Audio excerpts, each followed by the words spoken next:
بسم الله الرحمن الرحيم. فوز ريال مدريد على الاهلي 4-1. عايز اقول ان النادي الاهلي النهارده عمل جيم عالمي، يعني النتيجه ما بتعبرش ابدا على سير اللقاء. الاهلي عمل اداء رائع جدا جدا في كل حاجه في كره القدم.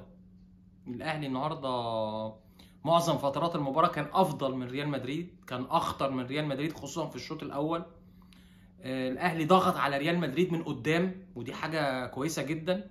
الاهلي كان ند قوي جدا جدا لريال مدريد طول المباراه.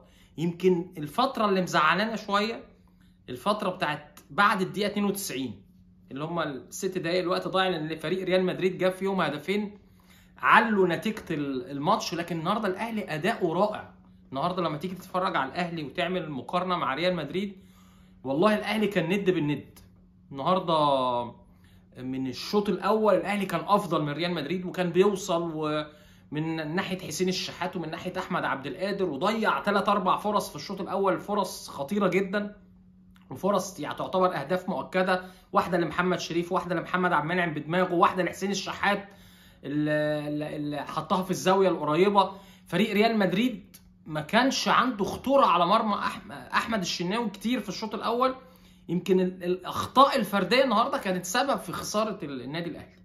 اخطاء فرديه صغيره من الدفاع النهارده كانت سبب في خساره النادي الاهلي. لكن الاهلي يعني لما نيجي نعمل مقارنه كده ما بين ماتش الاهلي ده مع بايرن ميونخ من سنتين، الفريق الالماني، كان النادي الاهلي بيلعب جيم دفاعي. النهارده لا، بيلعب جيم مفتوح وبيهاجم ريال مدريد وبيستحوذ على الكره. وزي ما قلت لكم معظم فترات المباراه كان اداء النادي الاهلي رائع. انا عجبني النهارده، كنت قاعد مبسوط باداء النادي الاهلي.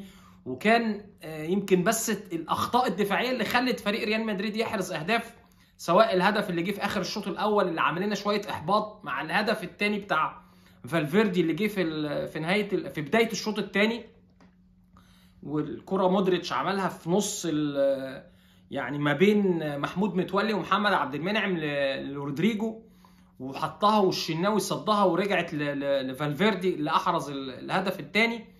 اخطاء دفاعيه بسيطه في التغطيه والكره بتاعت محمود متولي في الشوط الاول.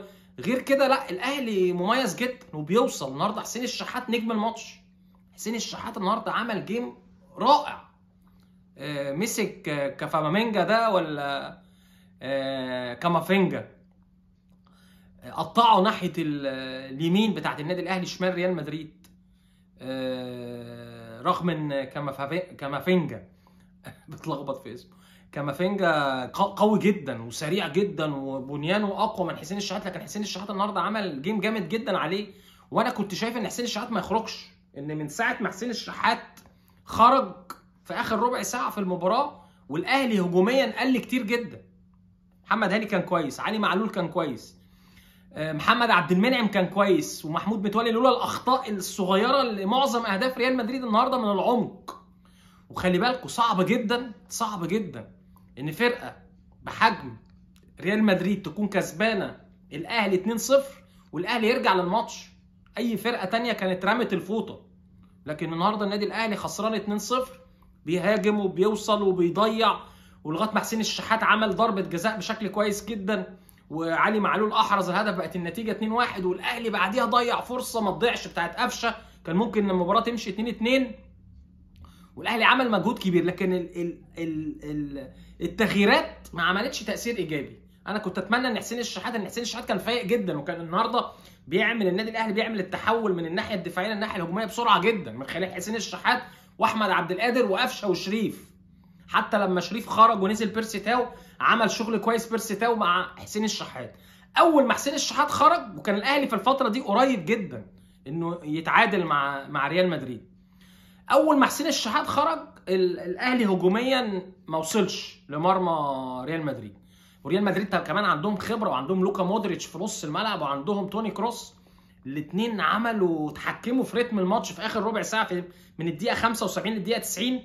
الفتره اللي كان الاهلي مفروض عايز يتعادل فيها حسين الشحات خرج، ولاعيبه ريال مدريد بقت بتطلع الكره من رجل لرجل، ما بيضيعوش الكره بسرعه، خلوا النادي الاهلي يتعب عشان يقدر يقطع الكره. عندهم طبعا خبرات وازاي يعرفوا يمشوا الماتش ويستهلكوا الجيم ويخلوا الكره في رجليهم اكتر وقت ممكن ان كان النادي الاهلي بعد ما احرز هدف علي معلول كان الاهلي قريب جدا من التعادل. فانا بقول والله يعني ما تزعلوش، ماتش حلو جدا. الاهلي على فكره الفوارق بينه وبين الفرق العالميه فوارق بسيطه جدا.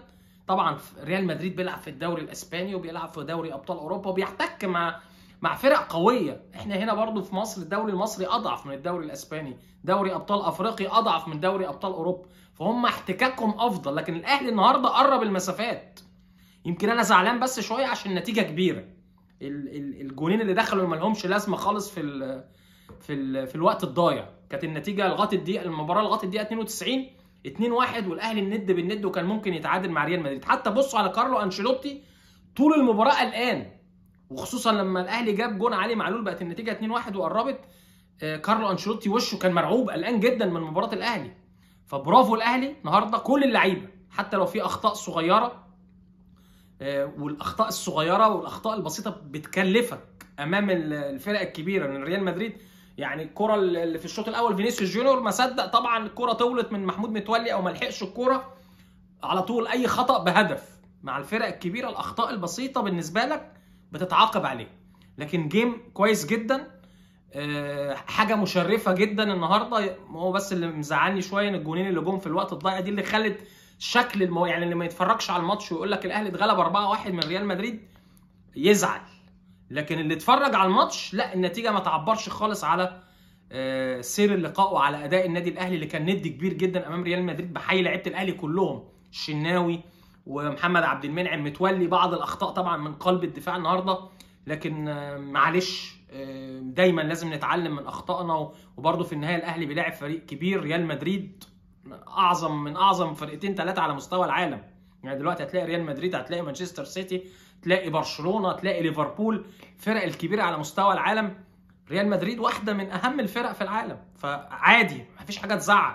نص الملعب السوليه وديانج وحمدي فتحي لما نزل قفشه كان كويس جدا النهارده. محمد هاني ومعلول عملوا مجهود كبير جدا، ويمكن دفعوا على لعيبه صعبه. فينيسيوس جونيور اللي كان بيلعب على محمد هاني، والناحيه الثانيه فالفيردي بيلعب على علي معلول. ماتشات صعبه. فبحيي لعيبه الاهلي وبحيي روحهم. كان في روح عاليه جدا النهارده في المباراه وحماس واصرار من لعيبه النادي الاهلي. زي ما قلت لكم مش سهل ابدا ان انت تكون خسران 2-0 من ريال مدريد وترجع للماتش. فرق تانية كبيره عالميه بترمي الفوطه. فبرافو النادي الاهلي، ونتمنى ان شاء الله ان خلاص مباراه النهارده خلصت ولعيبه الاهلي تركز وتعمل استشفاء وتجهز نفسها لمباراه فلامينجو البرازيل اللي هتكون برده مباراه صعبه جدا، خصوصا ان فريق فلامينجو مريح اكتر من الاهلي، انه لعب مع الهلال السعودي قبل ماتش الاهلي بيوم مع ريال مدريد. فالاهلي فتره الراحه بتاعته قليله واللعيبه عملت مجهود كبير جدا النهارده. فهارد لك للاهلي، بس اللعيبه عملت جيم كويس جدا. ان شاء الله بالتوفيق في ماتش فلامينجو اللي جاي، والاهلي يحقق المركز الثالث على التوالي بقى، اللي ثالث مره على التوالي، يبقى انجاز كبير. وبرده الاهلي الماتش الجاي صعب، فعايزين ان شاء الله اللعيبه تركز برده بشكل كويس جدا. والنهارده شفت تصريحات اللعيبه بعد المباراه، ووعدوا الجماهير ووعدوا الشعب المصري ان هم يكسبوا. فانا بقول اداء رائع جدا من الاهلي النهارده، وهارد لك طبعا نتيجه، لكن اداء مميز جدا جدا للنادي الاهلي. والاهلي النهارده كنا قاعدين مبسوطين واحنا بنتفرج على النادي الاهلي، وكان النادي الاهلي كمان في الشوط الاول اخطر من ريال مدريد قبل ما ريال مدريد يسجل الهدف. ان شاء الله بالتوفيق في المباراه القادمه ان شاء الله.